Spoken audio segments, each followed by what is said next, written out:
You left a small light on tonight, and still your sleep keeps breaking apart. Biology has long known something about those eyes. They work less like a camera than a clock, still reading light in the dark. So why does darkness matter more for deep sleep than you were ever told? The part most people miss is that even the faint glow you barely notice reads as daylight to the eye, and the inner signal for night never fully arrives. Welcome to sleepy science. Nothing in you is broken. In true darkness, your body has always known how to prepare its own quiet signal for rest. Let the room go dark around you, softer than you allow it to be. Somewhere behind your eyes, a clock is already turning toward rest. So we begin where that question does, with the light your eyes have been quietly reading all along. Tonight, a single quiet question sits underneath everything that follows. Why is darkness the most powerful tool you are ignoring for deep sleep? It seems almost too plain to matter. Darkness is simply the absence of light, something that arrives on its own when the sun goes down.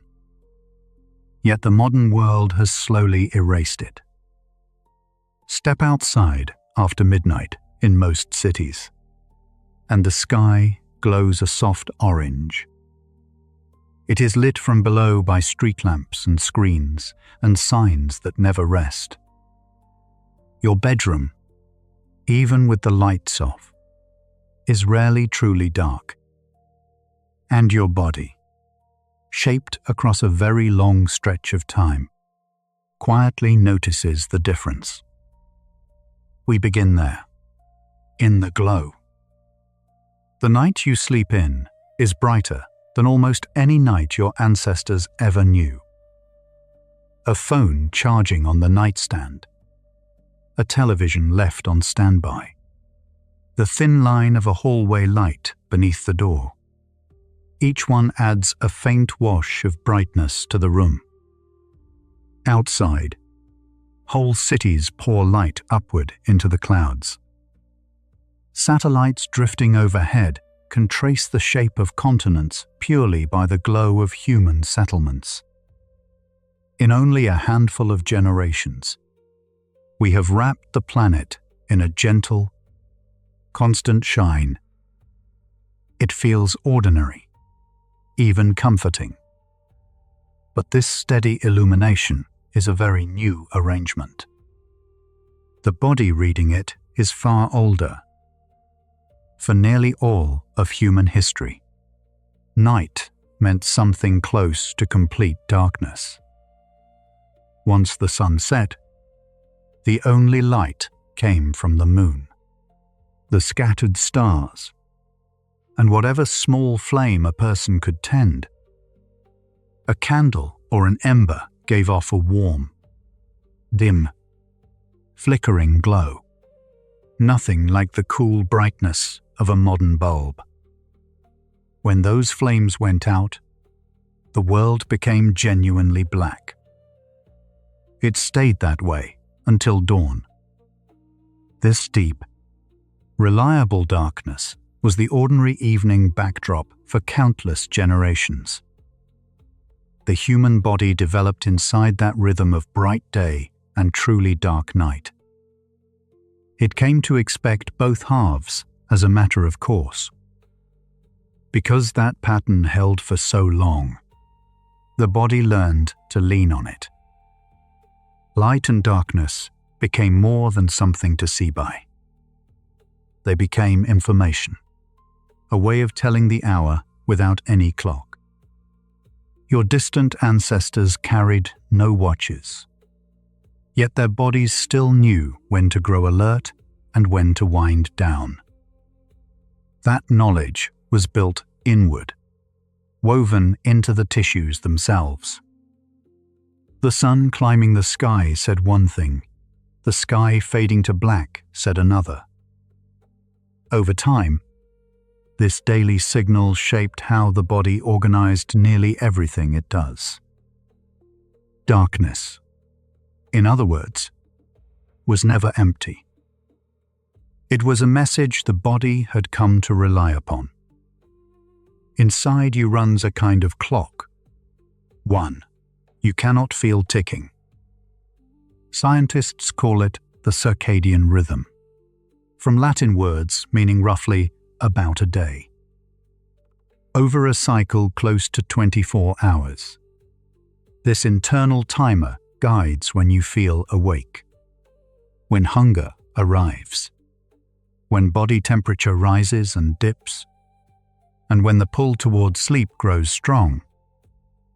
It runs quietly in the background, whether you notice it or not. Left in a cave with no daylight, a person's rhythm keeps turning on its own. Still, it drifts slightly off the true day. That gentle drift is a clue that the clock, however faithful, still looks to the outside world to stay set. That inner clock has a headquarters, a small cluster of cells tucked deep in the brain. It sits in a region called the hypothalamus, just above the point where the nerves from your two eyes cross. Researchers named this cluster the suprachiasmatic nucleus, a long phrase for a structure smaller than a grain of rice. Though tiny, it serves as the master timekeeper for the entire body. From this quiet control center, timing signals ripple outward. They keep the countless smaller clocks in your organs and tissues roughly in step. When people speak of the body clock, this quiet cluster is what they mean, the one setting the tempo the rest of you follows. The body does not carry only one clock, it carries millions. Nearly every cell holds its own small timekeeper, a set of proteins that rise and fall across the day. Your liver keeps time. Your skin keeps time. Even your muscles quietly follow a schedule. On their own, these countless clocks would soon drift apart, each running at its own slightly different pace. The master clock in the hypothalamus keeps them gathered together. It sends out steady cues so the smaller clocks hold to one shared hour. Picture a town where every household sets its clock by the same bell in the square, and you have the shape of it. One signal, quietly keeping the whole body in time. Here is where the story turns toward the eyes. We usually think of eyes as cameras, instruments built purely to gather images of the world. That is much of what they do, yet it is not all. Alongside the cells that let you read these words or recognize a face, the eye holds another, quieter kind of sensor. This second system does not care about shape or detail or color in the way seeing does.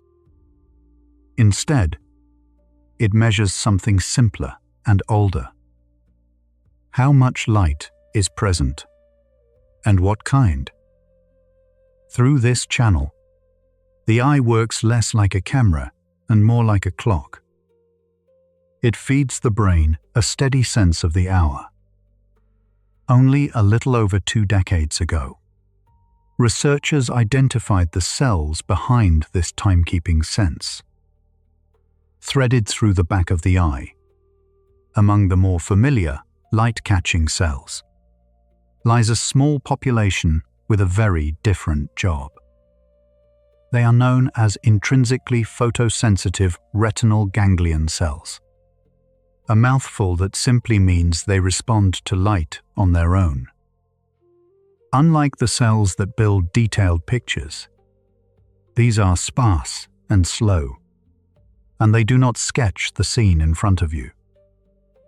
Their purpose is not to help you see. Instead, they sense the overall brightness bathing the world and pass that reading inward to the brain's master clock. What makes these cells respond to light is a pigment tucked inside them called melanopsin. A pigment is simply a molecule that captures light and turns it into a signal a nerve can use. Melanopsin is remarkable because it lets these cells react to brightness directly, without borrowing from the eye's ordinary vision. When light lands on melanopsin, the cell quietly stirs and begins to fire, reporting that the surrounding world is lit. In steady darkness, it falls silent. In this way, a single molecule, spread across a scattering of cells, becomes the body's honest witness to day and night. It translates raw light into a language the brain understands. These light-sensing cells do not keep their reading to themselves. From the back of the eye, a slender bundle of nerve fibers runs almost directly to the master clock in the hypothalamus. Scientists call this pathway the retino-hypothalamic tract, a private line connecting the eye to the timekeeper. Along it travels a single, simple message about the brightness of the outside world. There is no picture, no detail, only a steady sense of light or its absence. Because the connection is so direct, the clock learns about the day almost the moment the eye does. What you see and what your body clock knows arrive along two separate roads. They run quietly side by side. Not all light speaks to these cells equally. Melanopsin is tuned most strongly to a particular slice of the spectrum, the cool blue light near 480 nanometers. Nanometers measure the length of a light wave. This blue band sits toward the shorter, more energetic end of what the eye can register. Reds and warm yellows barely stir the melanopsin, while blue rouses it readily. There is an old logic in this. The open daytime sky, scattered by the air above, glows richly with exactly this kind of blue. By reading blue most keenly, the body's clock reads, in effect, the signature color of the daylight hours. Something quietly shifts once you gather these threads together. Darkness had seemed like nothing at all, a simple blank left behind when the light departs. Yet the eye holds a sensor that reports light directly to the body's clock, and that clock leans on the reading to set the whole day in motion. Seen this way, the question we began with starts to turn. Darkness may not be the tool you are overlooking because it does something. It may matter because of what it stops signaling. If light is a message the body reads without pause, then darkness is the moment that message finally falls quiet. What that quiet permits is where the rest of this hour is heading. Consider why blue light, of all colors, came to carry such weight. Sunlight looks white, but it is really a blend of every color woven together. As that light passes through the atmosphere, the shorter blue wavelengths scatter most widely across the sky. That scattering is why the daytime dome above us glows blue rather than white or gold. For a body evolving under that sky, blue became a dependable marker of open day. Firelight, by contrast, leans warm and red, carrying almost none of that signal. So the clock's fondness for blue is not arbitrary. It is tuned to the one color that, for a very long span of time, meant the sun was surely up. Brightness matters as much as color. Scientists measure light using a unit called the lux, which describes how much illumination falls on a surface. A sunlit day outdoors can reach many thousands of lux, a flood of brightness far beyond anything indoors. A typical living room in the evening, by comparison, might offer only a few hundred lux or less. The body's clock pays close attention to these levels. It reads a bright morning very differently from a dim, lamp-lit night. Both the color of light and its sheer amount feed into the same quiet calculation. Together they tell the timekeeper deep in the brain whether the world outside is closer to noon or closer to midnight. Now we come to a molecule at the heart of the whole story: melatonin. It is often called the hormone of darkness, or the night hormone, and both names fit. Melatonin is a chemical messenger the body makes and releases into the blood. From there, it drifts outward to reach nearly every corner of you. Its rise is the body's own announcement that night has come. When melatonin is present, the whole system reads the message that the hours of rest have arrived. It does not force anything, it informs. Think of it as a soft internal signal, a way for the brain to whisper to the rest of the body that darkness has fallen. Melatonin is made in a small structure buried near the center of the brain, the pineal gland, shaped a little like a pine cone, which gave it its name. This gland is no larger than a pine nut. For much of history, its purpose was a puzzle, and some early thinkers guessed it might be the seat of the soul. Today we understand it as the quiet factory of the night hormone. When the signals reaching it say the world has gone dark, the pineal gland begins to release melatonin into the bloodstream. This tiny, tucked-away gland turns the simple fact of darkness into a chemical message the body can read. It helps to be clear about what melatonin actually does, because it is often misunderstood. Melatonin is not a knockout drug. It does not seize the brain and switch off wakefulness the way a strong sedative might. Instead, it works more like the hands of a clock, telling the body what time it is rather than forcing it to obey. Its message is simply that night has come, and the body responds by gently drifting toward the state where sleep can arrive. The pull is soft, an invitation rather than a command. Understanding this changes how we see the whole system.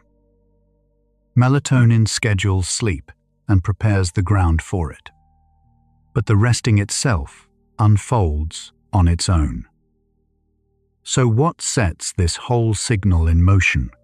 The answer is darkness itself. During the day, light streams into the eye, and the master clock holds the pineal gland in check. Melatonin stays low. As evening deepens and the light finally fades, that restraint eases, and the gland is free to begin its quiet work. Darkness, then, is not merely the setting in which sleep happens, it is the cue that releases the body's own night signal. This is the heart of the matter. The night hormone waits on the dark to arrive. Only when the eye reports that the world has dimmed does the body allow that gentle tide to rise. Melatonin does not appear all at once, then vanish. It follows a slow, graceful arc across the night. In the hours after dusk, its level begins to climb, gradually building as the evening settles.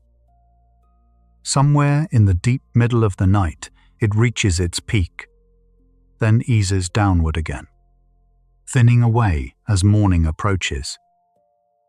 By the time daylight returns, it has largely receded. The body is left ready to rise. This rising and falling curve is one of the clearest rhythms the body keeps, a gentle wave repeated night after night. It is the shape of the internal night, drawn not in light but in a quiet chemistry moving through the blood. Darkness at night has a partner, and its name is morning light. The body's clock does not run on evening alone. It looks to the bright hours as well to keep itself set. When daylight reaches the eye after waking, that flood of brightness anchors the clock firmly to the day. It sharpens the timing of everything that follows, including the next night's melatonin. Light by day and dark by night work as a matched pair, each giving the timekeeper half of what it reads. A person who meets the morning sun and later meets a truly dark night gives that inner clock the two clean signals. It quietly leans on. There is something tireless about these clock cells that the seeing part of the eye does not share. When you look at a scene, your vision darts and blinks and rests, gathering quick glimpses. The light-reading cells work in a slower, steadier way. They do not chase detail or shape. They simply add up the light that bathes them and keep reporting the sum, minute after minute, without ever glancing away. A camera can be pointed elsewhere. This quiet sensor cannot. As long as any light reaches the eye, it keeps sending word to the clock that the world is still lit. That steadiness is easy to forget, yet it shapes everything the coming facts describe. This is where a small, familiar habit enters the story. The nightlight. Many people keep one glowing softly through the evening, a comfort against the dark, and it seems far too faint to matter. Yet the light-sensing cells in the eye are patient readers. Even a modest glow can reach them. To the body's clock. A room that never fully darkens is a room that never quite says the night has come. The signal it waits for stays a little muddied, a little unfinished. None of this is a fault of yours. It is only the quiet mismatch between an old body, built for true darkness, and a modern room that rarely offers it. The phone in your hand belongs to the same quiet story. Its screen glows with light that leans blue, the very shade the eye's timekeeping cells read most keenly. And it sits closer to your eyes than nearly any other source. Scrolling in bed at night, you hold a small, bright window near your face in the hours the body has set aside for darkness. To the clock deep in the brain, that nearness and that blue can read like a fragment of leftover day. This is not a matter of willpower or blame. It is simply the old wiring of the eye meeting a device that glows exactly where the body was expecting the dark. gather the setup we have laid down. The night has grown brighter than any our ancestors knew. The eye carries a clock as well as a camera. It reads light through melanopsin and reports it straight to the timekeeper in the brain. That timekeeper holds back melatonin by day and, when darkness falls, lets the pineal gland send its soft night signal rising. Darkness is the cue the whole arrangement waits upon. What remains unspoken is the finer question. How much light, and of what kind, is enough to blur that signal, and how gently or firmly the dark restores it? That is the ground the coming stretch begins to walk, one quiet step at a time. You've been with us for a while now, and your breathing has likely softened without you noticing. A soft subscribe helps another sleepless mind find this sanctuary too. Now, let's pause together, one sleepy soul at a time. Right now, in the dark behind your closed eyes, those quiet, light-sensing cells have almost nothing left to report. The message they carried all day is thinning towards silence. And deep near the center of your brain, the small pineal gland is doing what darkness allows it to do, letting its night signal rise without any effort from you. The question that just opened, how much light it takes to blur that signal, is not an abstract one. It is being answered in your own blood tonight, in the slow tide you cannot feel. Let your breath lengthen a little. The body is already beginning to show what the next stretch of facts will explain. When light reaches the back of the eye after dark, it begins a quiet chain that reaches the pineal gland and slows its release of melatonin. The gland does not simply switch off. It eases the pace, the way a hand lifting from a faucet lets a stream thin to a trickle. Sleep researchers describe this as suppression rather than shutdown. The clock in the hypothalamus reads the light as a message that the day has not ended, and passes that message downstream. Your evening chemistry bends toward whatever the eyes still take in. Darkness, in this sense, is never empty. It is the cue the body has been waiting to receive. It takes only a modest amount of light to reach the point where melatonin begins to fall.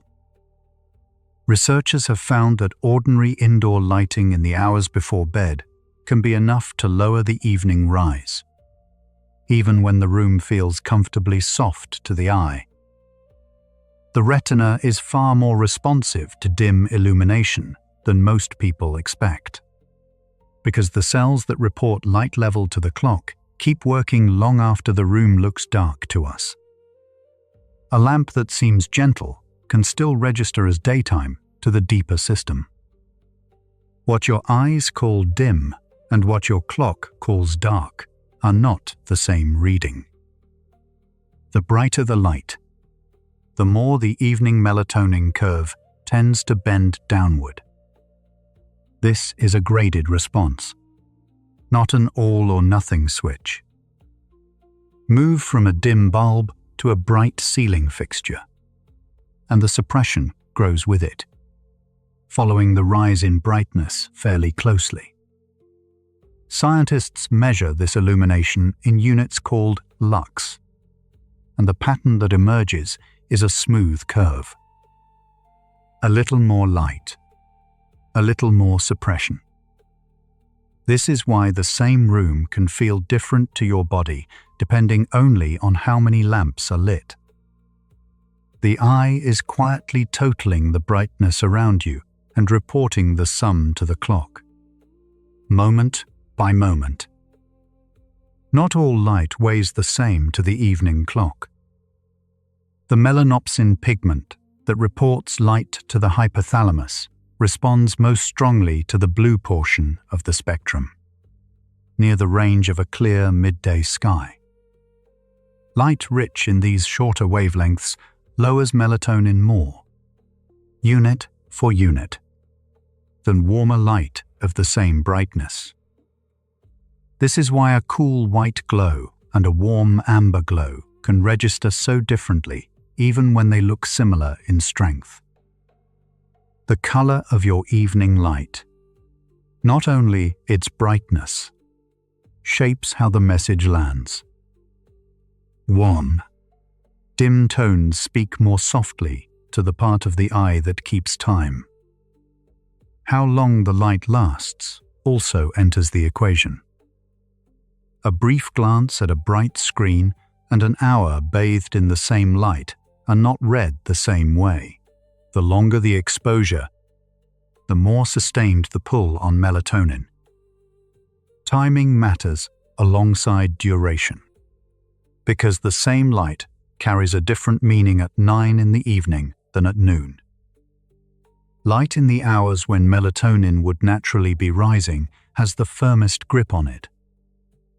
Intensity, color, and length of exposure work together, each adding to the total signal the clock receives.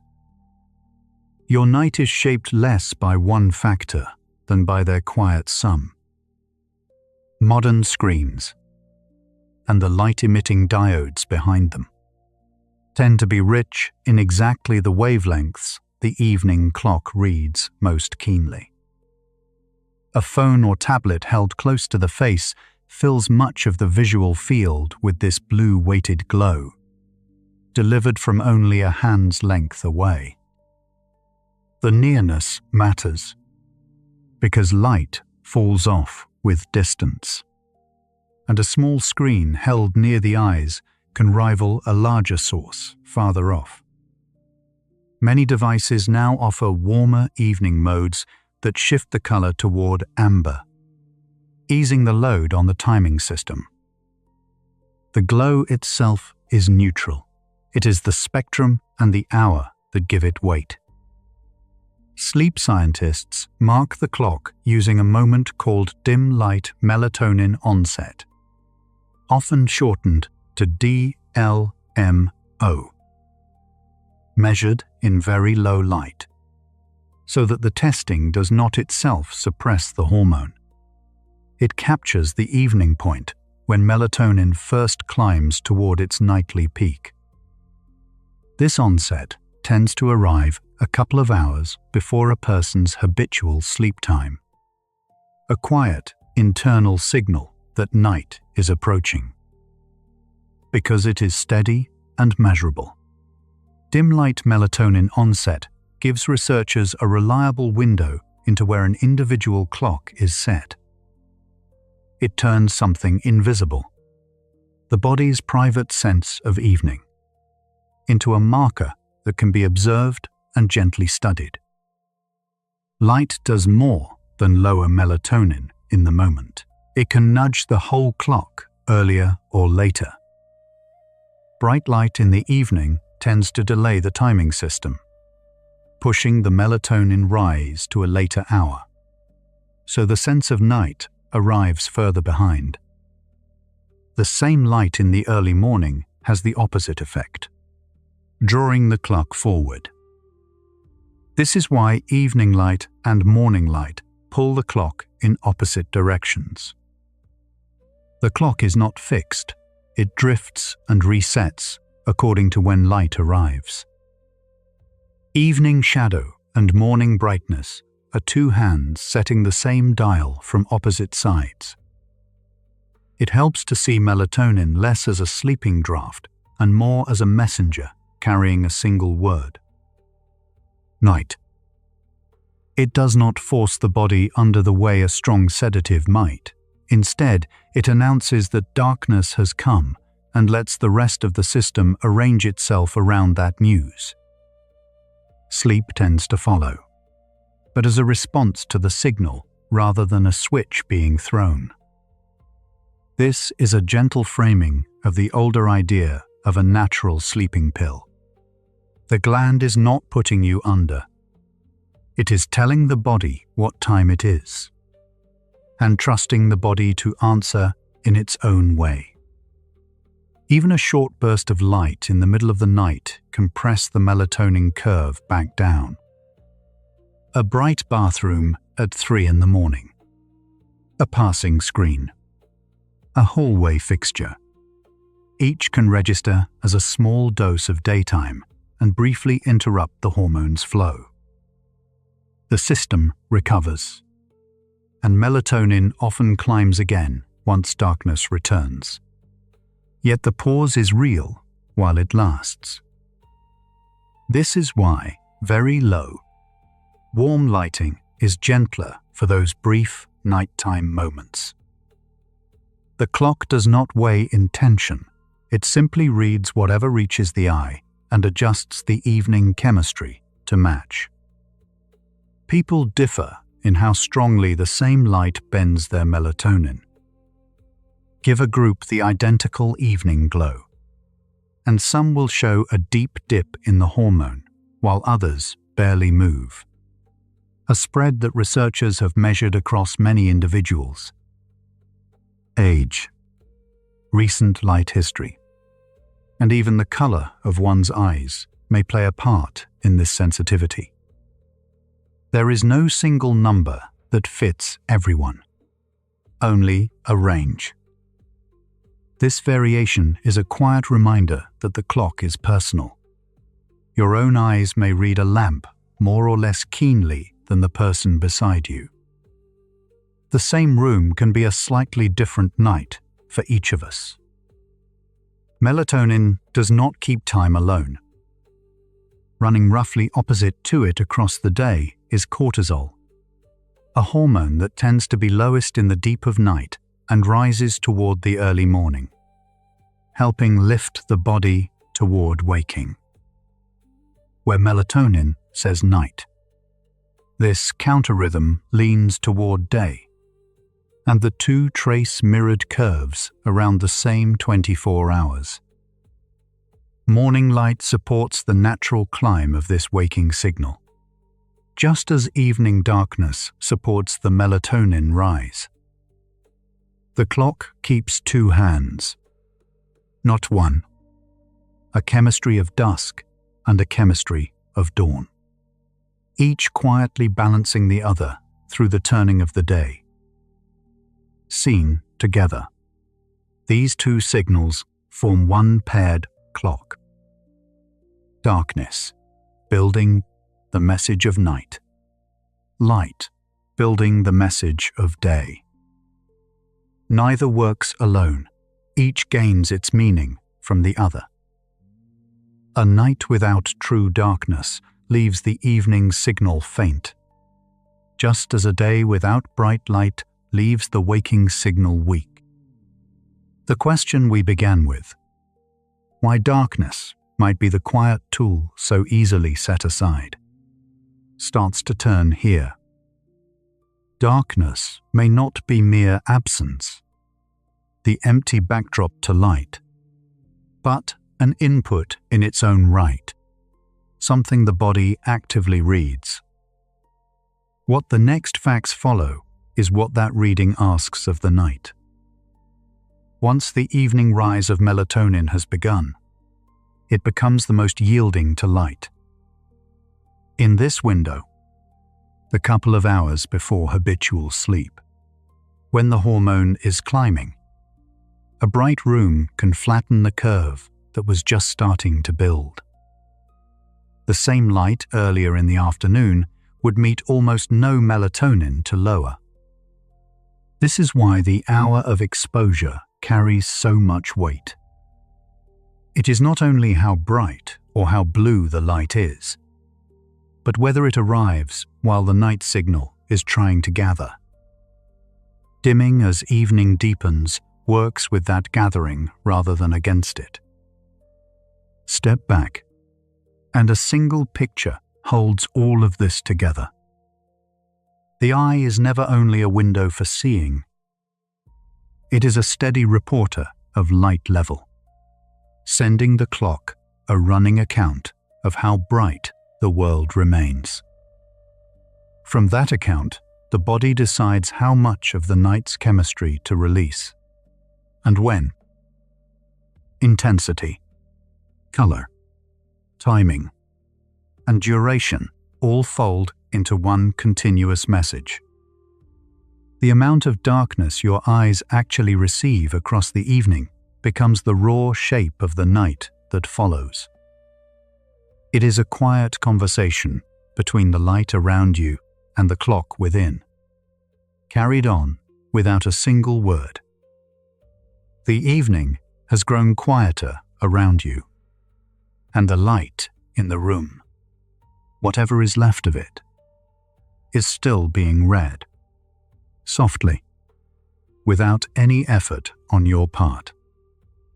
There is nothing to arrange here, nothing to solve. Let one slow breath move through and leave on its own.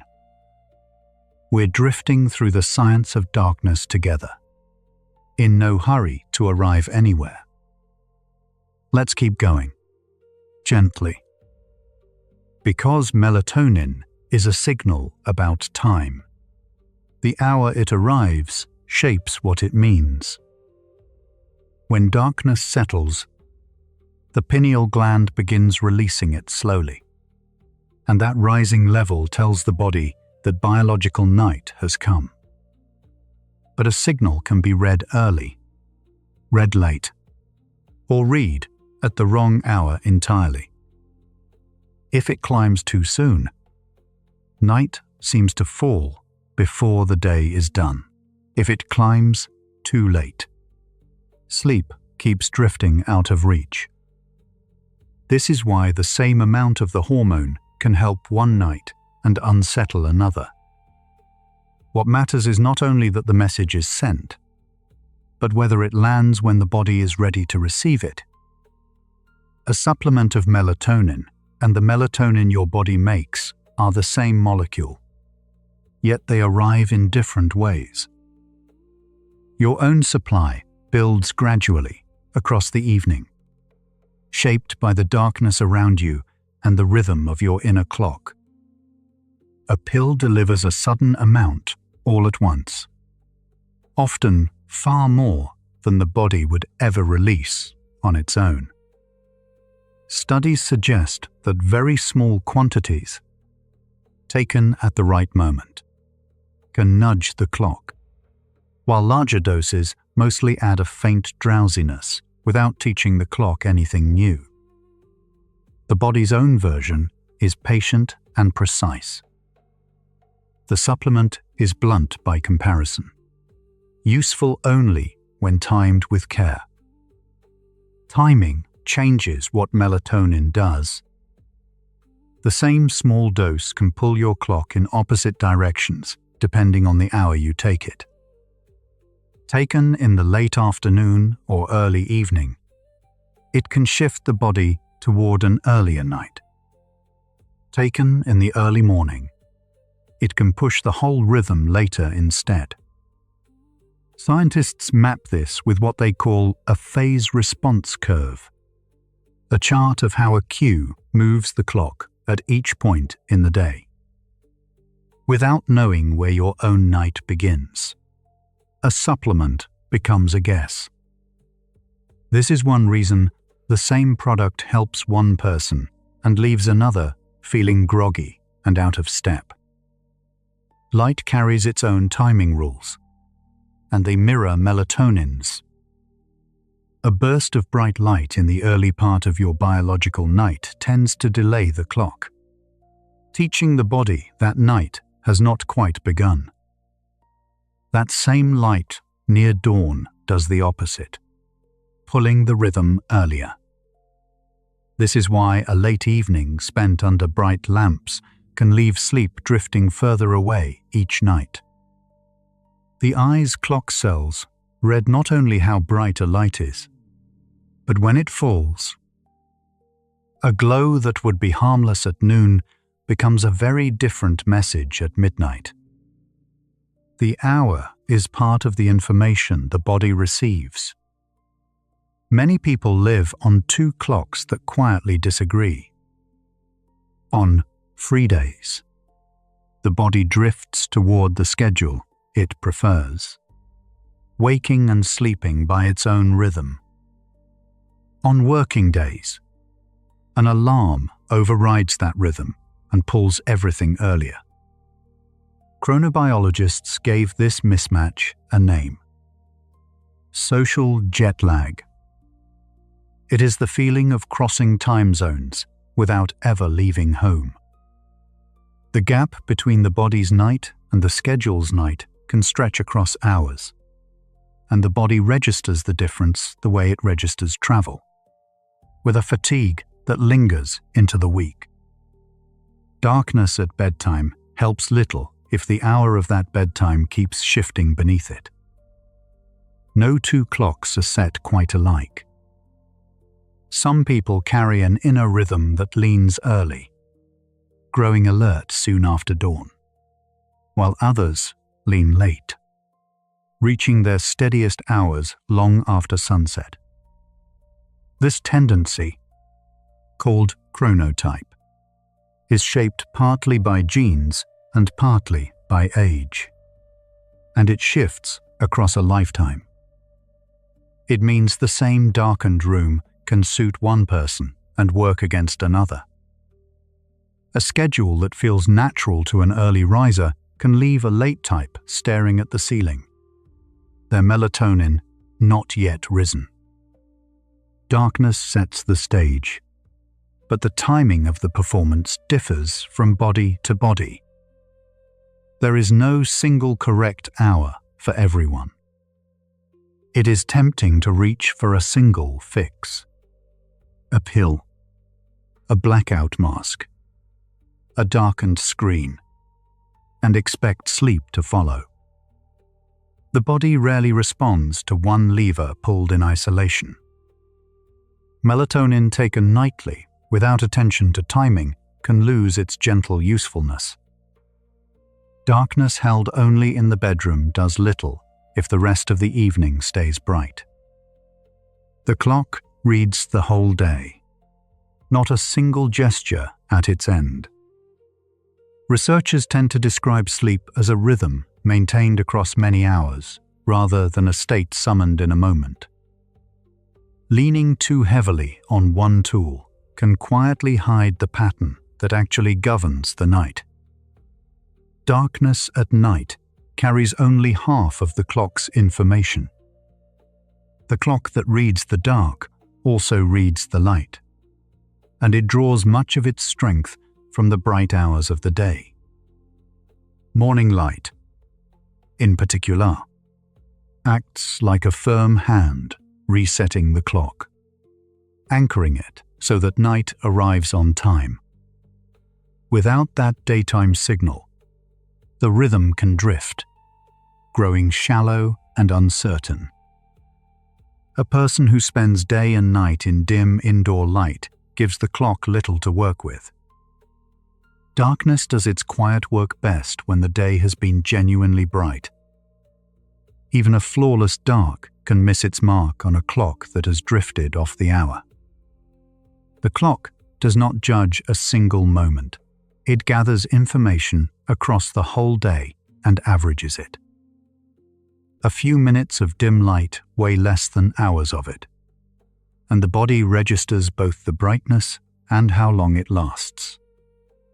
This is why an evening of steady, moderate glow can quietly delay melatonin even when no single lamp seems bright. It is also why a short step outside at midday, into far stronger light than any room provides, can carry lasting weight. The rhythm is built from accumulation, not from instants. Darkness at bedtime enters a clock already shaped by every hour of light that came before it. Something has quietly turned in the question we began with. We started by asking why darkness holds such power over sleep, as if the dark itself were the whole answer. Now the dark looks less like a switch and more like a language the body has to read at the right moment, against the right day. A perfectly black room can still fall short if the clock behind it is pointed at the wrong hour. So the question reshapes itself. Not how dark the night is, but whether darkness arrives when the body is ready to hear it. What the coming hours follow is how an entire day can be arranged so the dark finally lands where it belongs. You just heard that a perfectly dark room can still miss its moment, that the timing behind the dark carries as much weight as the dark itself. Somewhere in that sits a familiar ache. The nights you did everything by the book and still lay awake, wondering what you had gotten wrong. Notice that you did nothing wrong. The clock was simply reading a different hour than the one on the wall. Feel where your body rests right now. The weight of it against what holds you. The slow lengthening of your breath.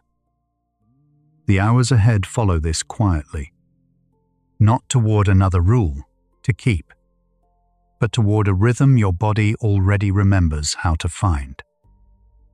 A dark routine begins not with the moment you close your eyes, but with the hour before it. As evening settles, the simplest move is to lower the light in the room rather than switch it off all at once. Bright overhead bulbs keep reaching the light-sensing cells in your eyes that tell the clock it is still day. When you dim them, you hand the suprachiasmatic nucleus its first quiet signal that the day is ending. Nothing sudden happens in that instant. You are only lowering the volume of light, letting the brain begin to read the coming dark. The color of your evening light shapes the signal as much as its brightness. The cells that watch for daylight respond most strongly to blue wavelengths near the range a clear noon sky pours out. Warm, amber-toned light carries far less of that blue portion, so it speaks to the clock in a softer voice. Swapping a cool white bulb for a warm one, or choosing a lamp with a low color temperature, lets you keep enough light to move around the home while sending less of the wavelength that delays melatonin. Warmth, in this sense, is the language of dusk. Where the light sits in the room quietly changes what your eyes take in. Light from overhead enters the eye more directly than light coming from below or off to the side. Bright ceiling fixtures pour straight into your field of view. A low lamp resting on a side table, its glow pointing downward or across the floor, meets your eyes at a gentler angle. Less of it reaches the cells that report the hour to the clock. Lowering the source of light, not only its brightness, can soften the message the evening sends. There is an old wisdom here. The glow of a candle sat low for a reason. It takes surprisingly little light for your body to read evening. For most of human history, the night was lit by fire and the moon, a glow far dimmer than a single modern bulb. The clock evolved against that faint backdrop, so it stays sensitive to small amounts of light. A varm, low lamp of the kind you might read by can be enough to move through the last hour without flooding the system. You are not aiming for a cave. You are aiming for the gentle dimness of a room lit the way a fire once lit it. Sunlight never vanishes in an instant. It fades across a long, slow dusk.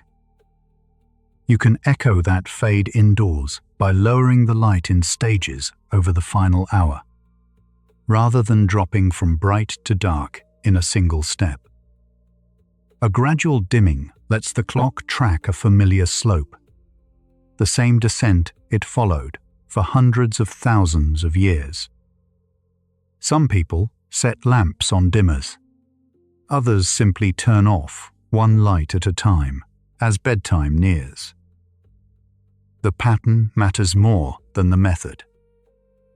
A slow decline tells the brain that the sky is going down. Once the lights inside are low, the next question is what light still leaks in from outside. Street lamps, passing headlights, and the pale wash of a city sky can reach through thin curtains all night. Blackout curtains or a well-fitted blind hold that outside glow at bay. So the darkness you built does not quietly erode after you fall asleep. Even modest light through the window can register on the eye and nudge the clock.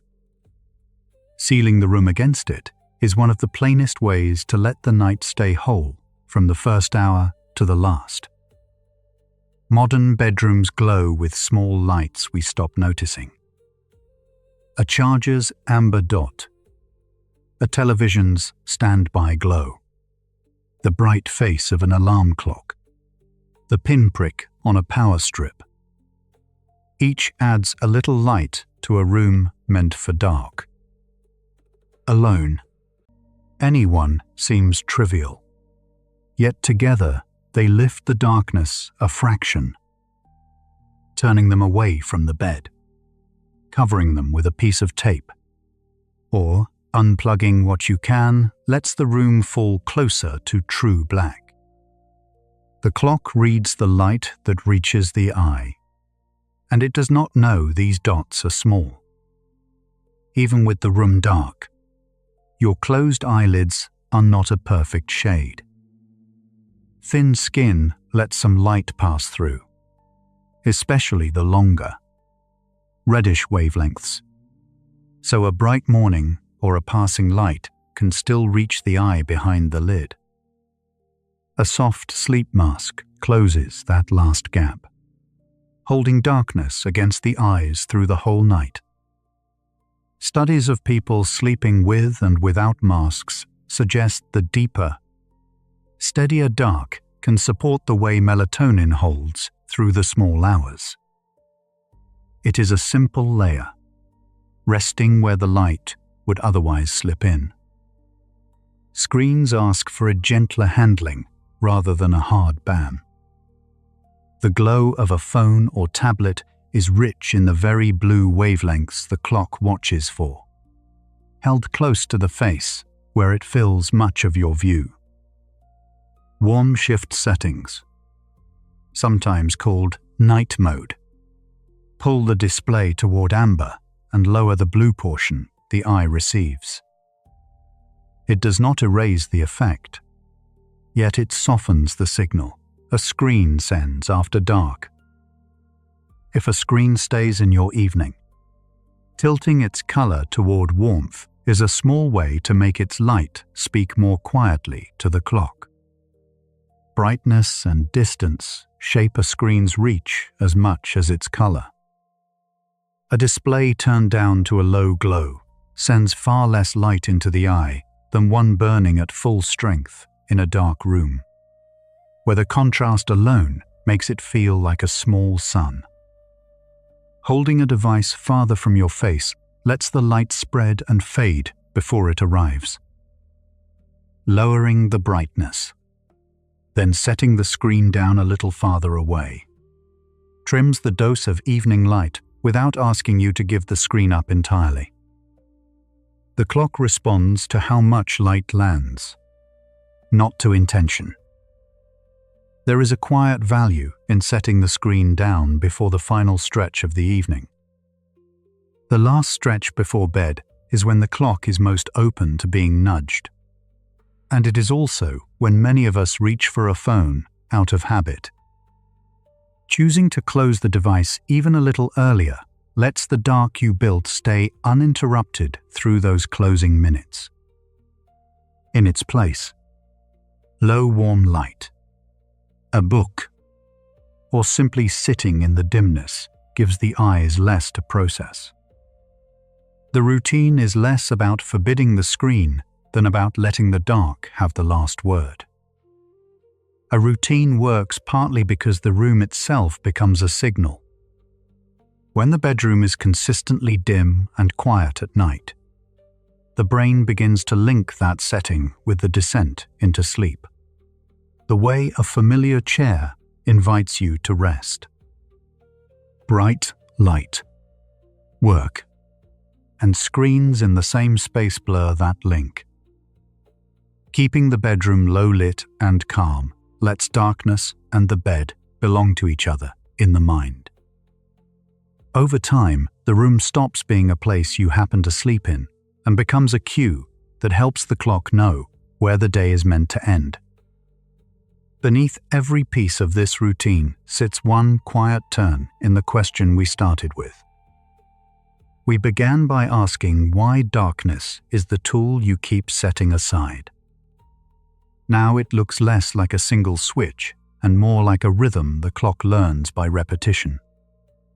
When the lights go low near the same time each night, the suprachiasmatic nucleus starts to expect the dark before it arrives, and melatonin begins to rise on schedule rather than by chance. The power of darkness, it turns out, grows sharper when it comes, at an hour the body already knows. Regular timing gives the clock something steady to anchor to. The internal rhythm runs a little longer or shorter than a perfect day in most people, so it leans on daily cues to stay aligned with the world outside. Darkness, arriving near the same hour each evening, is one of those cues, and the point at which melatonin begins its nightly rise settles into a dependable place. Researchers call that rise the dim light melatonin onset, and it grows more predictable when the schedule holds. A rhythm kept in roughly the same shape, night after night, is a rhythm the body can trust. Consistency across the whole week gives the clock its firmest footing. When bedtime and waking drift far on some nights and snap back on others, the internal rhythm spends part of each week adjusting rather than settling, keeping the lights down hour and the waking hour within a narrower range.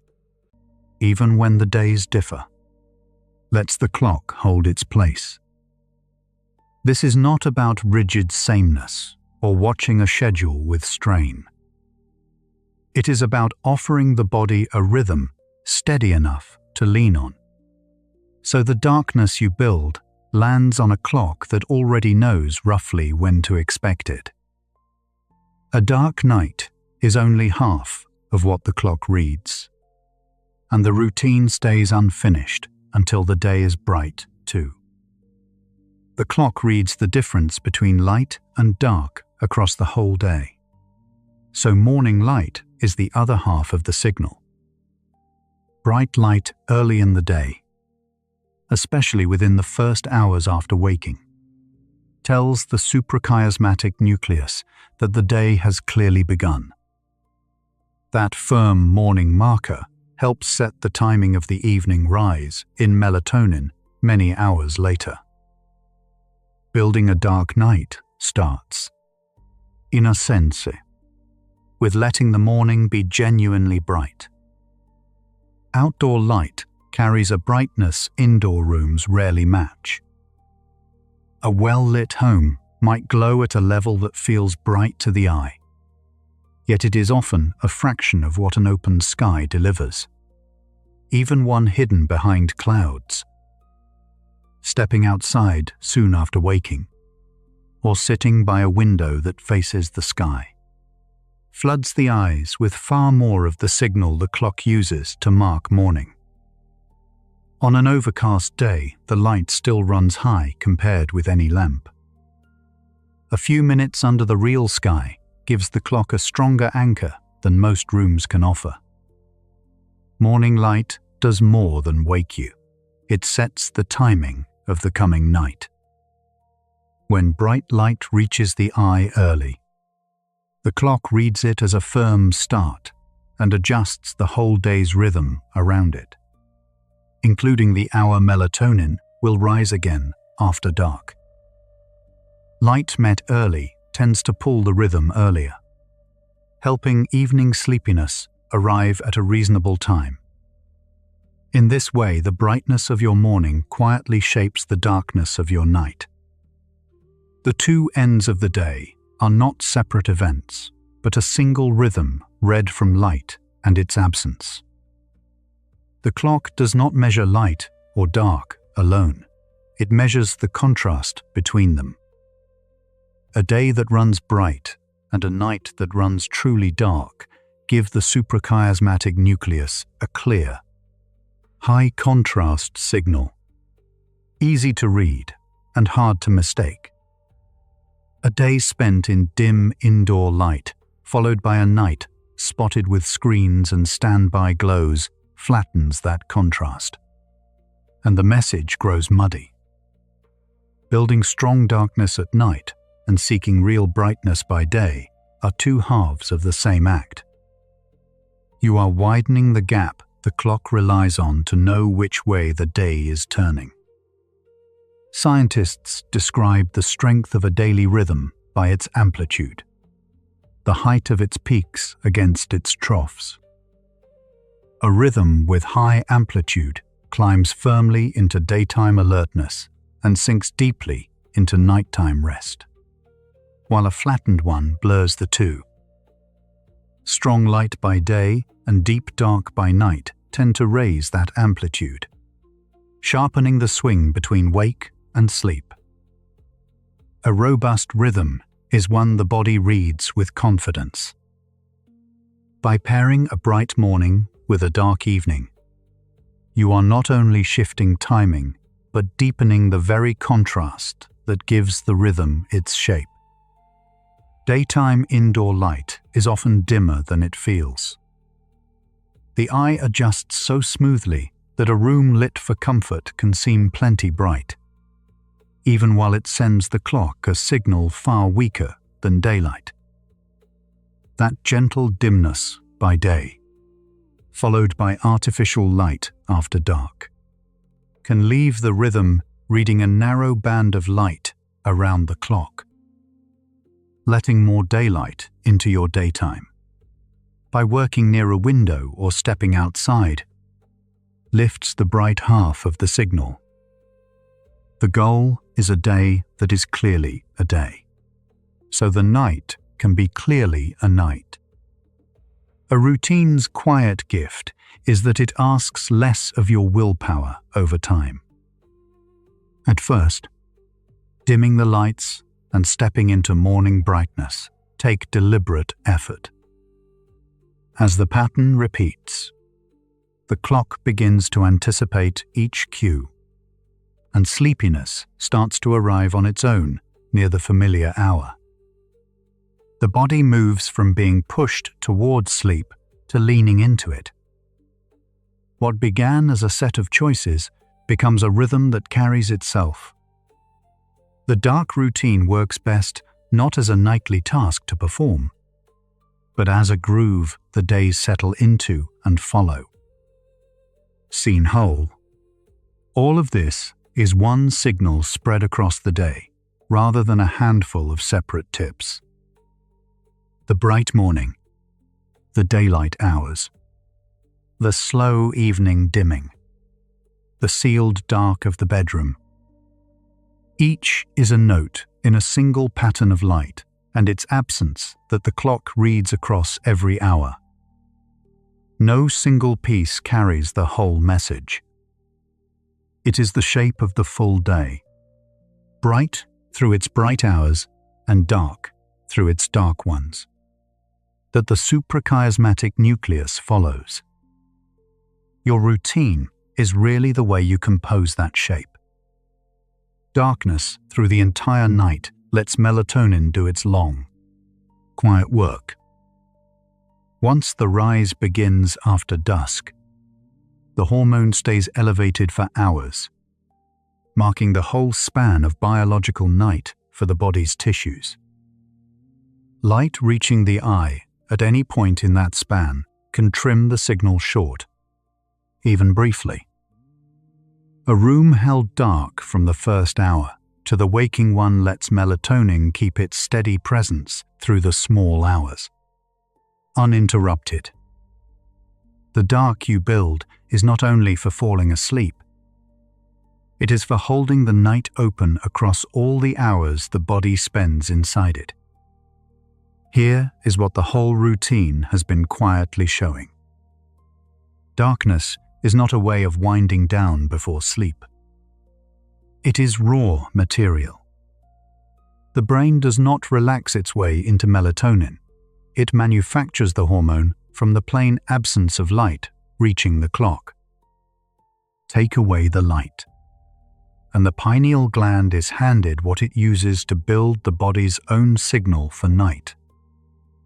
This is why darkness is the tool you keep setting aside. Not because it soothes you, but because it is the very substance your brain works with to make the night. Every dimmed lamp and sealed window is you delivering that material. The signal you just heard about is already being made, somewhere behind your eyes, without a single instruction from you. You did not decide to begin it.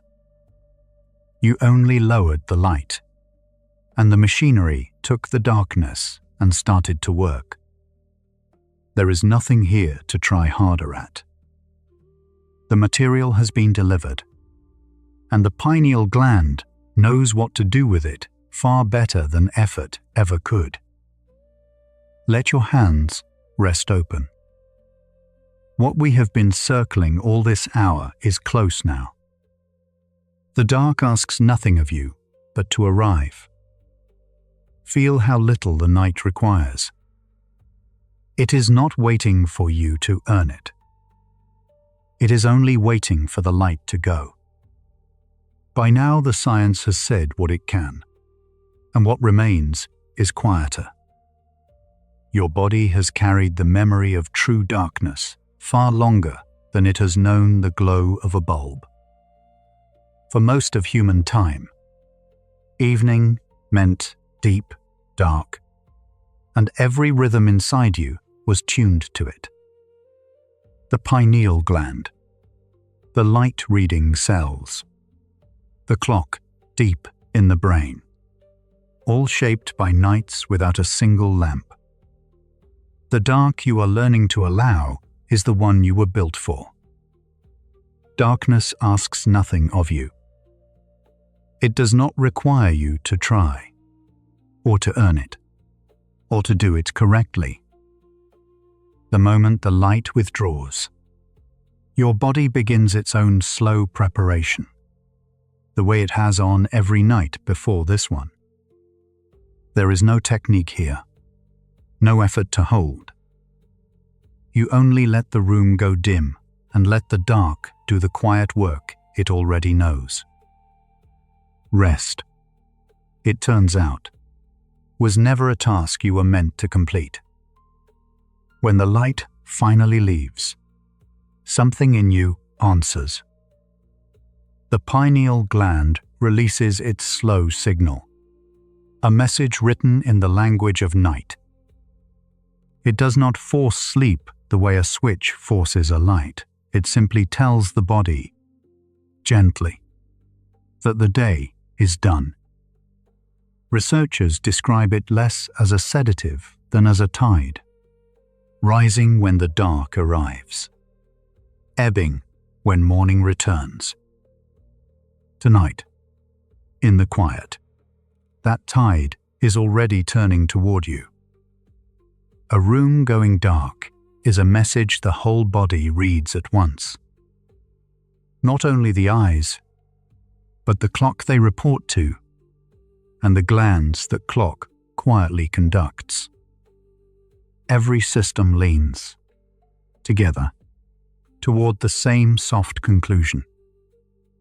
It is night now, and there is nothing left to watch for. You are not the one sending this signal. You are only asked to stop interrupting it.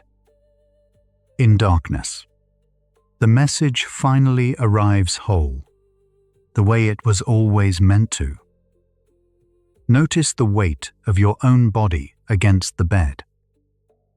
You have never once made yourself fall asleep. You cannot will it the way you will, a step or a word. Sleep is not something you do, it is something you allow, and darkness is how you allow it. When the light is gone, the body stops bracing and begins to drift, without asking your permission. Perhaps this is the gentlest thing tonight can offer. The dark carries you where effort never could. All day, your eyes have been reading light like a clock reads time, telling the brain how bright the world is, hour by hour. In darkness, that reading finally softens toward rest. The cells that watch for blue light grow quiet, their long day of counting done. There is a kind of relief in that quieting, a sense of a watchman finally allowed to close his eyes. Let them close now. The clock keeps its own time in the dark. The dark you rest in tonight has a quiet counterpart waiting at dawn. One steadies the clock as you wake, the other lets it rest as you sleep. You are not asked to think about the balance tonight. The morning will offer its light when it comes, and your body will know what to do with it. For now, only the dark half is asked of you, and it asks very little. Let the morning keep its own hour. This one belongs to the night. The body is forgiving. Even after nights of glowing screens and small bright lamps, it returns to its rhythm the moment real darkness comes back. Studies suggest the inner signal for night grows stronger again with each darker evening, as though the body were only waiting to be allowed. Nothing is broken beyond repair. Tonight's dark is already an invitation the body accepts. Whatever the light delayed, the darkness begins, quietly, to give back.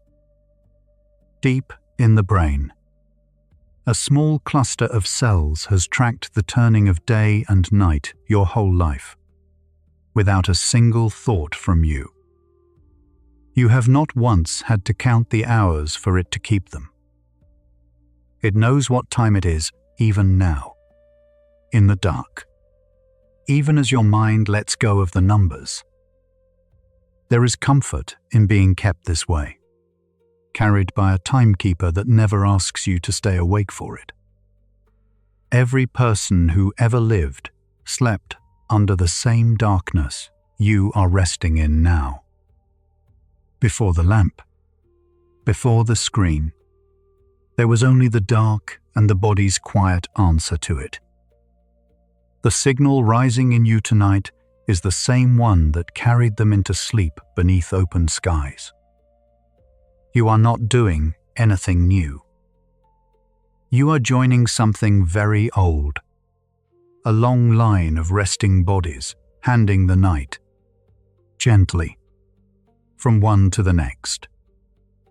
Across the day, two quiet tides move through you in opposite directions. One rises with the morning to wake you, the other rises with the dark to let you rest. They pass each other like water, never fighting, only trading places. Right now, in the dark, the waking tide is low, and the resting one is climbing. You are not asked to steer this. You only float on it, carried toward morning the long, soft way around. Somewhere behind everything tonight, a small conductor keeps time. The cluster of cells that runs your inner clock is signaling, quietly, to every corner of the body. Slow now. Soften now. The night has come. It does not raise its voice. It simply keeps the beat it has always kept. You are not the conductor, and you are not the orchestra. You are the music, allowed to play itself out into stillness. Let the beat carry you down. For so long, the dark has felt like something to guard against, a switch to leave on, a screen to keep glowing. Tonight, you can set the guarding down. The dark was never coming for you. It was coming to help. In the black of a truly dark room, the body relaxes a watch it did not know it was keeping. There is nothing out there to keep you awake. There is only the night, and it is on your side. Think of darkness not as an emptiness, but as a room that holds you. It has no edges to bump against, no glare to flinch from, only a soft and even quiet on every side. In it, the eyes stop searching, the clock stops counting, the body stops bracing. You are not alone in the dark. You are gathered by it, the way water gathers a swimmer who finally stops kicking. Let it hold you now. The signal that carries you towards sleep is not something you buy or borrow. Your own body makes it, out of nothing but the dark and its own quiet chemistry. No pill from a shelf can match the one you brew inside yourself. Each night, the light goes low. There is a kind of dignity in that. The deepest rest you know is homemade, drawn from a darkness you already have. Tonight, you are making it again, without a single effort. Let your jaw loosen, and your hands, and the small held places you forgot you were holding. There is nothing to fix tonight. Not the sleep that broke last week. Not the lamp you once left burning. Not the hours you spent awake. The body does not hold a grudge against those nights. It only waits for the dark and begins again. In this darkness, you are not repairing anything. You are simply allowed to rest, as you were always allowed. Notice how the body settles when nothing is asked of it. In the dark, the shoulders drop a little lower. The breath grows a little longer. The mind loosens its grip on the day.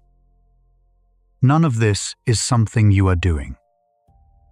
It is something you are letting happen, one soft degree at a time. The darkness gives permission, and the body accepts it slowly, the way snow settles onto a field long after the sky has gone quiet. Each evening, the memory of the night returns to you unbidden. As the light lowers, the body remembers what darkness is for, the way a hand remembers a familiar shape. You do not teach it. You do not remind it. The knowing is older than your first word, folded into you before you could think. Tonight that memory is stirring again, quiet and sure, guiding you down into a rest your body never truly forgot. There is a trust the body keeps with the dark, older than any worry you carry. It trusts that when the light goes, rest will come, that the night will hold and the morning will return. You can lean into that trust tonight. You are not asked to believe it with your mind. Your body already believes it. In the slow turning of its clock, in the tide it is releasing now. Let its trust be enough for both of you. Even after you drift off, the dark keeps working on your behalf. The signal it lets you make goes on rising, holding the shape of the night together through the long, unseen hours. You will not witness any of it. You are not asked to. The most healing work of the night happens where you cannot watch, asking nothing but your absence. Let yourself be absent now. The darkness will keep its watch, and your part is finished. All day the light poured in, and your eyes read every measure of it. Bright, brighter, dim, dark. Now, at last, there is nothing left to read. The counting is finished for the day. The eyes can let the last of the light go, the way a page is finally closed on a long story. In the dark, they hold nothing, and holding nothing, they rest. Let the whole long reading of the day come quietly to an end. You belong to a rhythm far larger than tonight. Light and dark, waking and rest, turning through you the way tides turn through the sea. You did not invent this rhythm, and you cannot fall out of it. You are made of it. In the dark, you are simply moving through the resting half of a circle that has no end. There is nothing to hold on to and nowhere to fall. You are already exactly where the rhythm means you to be. Feel the room hold its shape around you, quiet on every side. The dark was never your absence of light so much as your ally in rest. It is the one condition under which the body can finally make what it takes to sleep. Tonight you have given it back to yourself, shade by shade, until the room is dark enough to answer. The ally has arrived, and it asks only that you stay. You were never fighting your body. On the nights, sleep slipped away. It was not failing you, and you were not failing it. It was only reading the light it was given and doing exactly what it was built to do. Now, in the dark, there is nothing left to fight. There is only a quiet agreement between you and the night, older than memory, kept without a word. Let the last of the struggle go. You and your body are on the same side. So this is the answer, and it was never really about a switch or a signal. The darkness you kept turning away was not a tool you were failing to use. It was a home you had forgotten how to enter. You were not ignoring your most powerful help. You were only waiting, night after lit night, to remember that the dark was always yours. Come in now. It has been holding your place all along. 100 quiet facts ago, we asked why the dark mattered so much, when the world had taught you to keep a light on against it. We followed the eye that reads brightness the way a clock reads time, never fully closing its watch through the day. We watched the pineal gland wait for the glow to withdraw before it began its slow, private signal for night. We saw how even a faint lamp could hold that signal back. What started as a question about a light left on became something gentler. The understanding that your body was never confused. It was only asking for the dark it has always known. The dark was never the absence of something. It was the raw material, the quiet from which your body makes its own signal for night. A rest no shelf can sell. You have carried that quiet inside you all along. If letting the room go dark tonight brought back a little of the rest that kept slipping away, a gentle like, subscribe, or share may guide another restless sleeper toward the same quiet. One quiet tap, one peaceful night at a time. Right now, with the light withdrawn, the small gland behind your eyes is doing what the dark has always let it do, releasing its slow signal that the night has come. No part of this asks anything of you. The message is already moving through you, quiet as ink spreading through water. Let your whole self dissolve into that darkness, not empty, but full of the signal your body was always able to make. The night is doing its work, and you are allowed, at last, to let it. You can let these last thoughts dim now, like a room settling into darkness, one soft shade at a time. Let your body grow heavy where it rests, held on every side by the dark. If sleep comes, let it carry you into the night your body has always known how to make. The Psychology for Sleep playlist keeps returning to this meeting place of science and rest. The next hour follows the part of tonight's question, the dark left unfinished. What the body goes on remembering once the light is fully gone.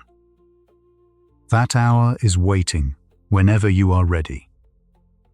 And if the dark already feels like enough, stay inside it. Rest well, restless one. The night was never something to keep out. It was always yours to sink into. Gentle facts for restless minds. Sleep well. Good night.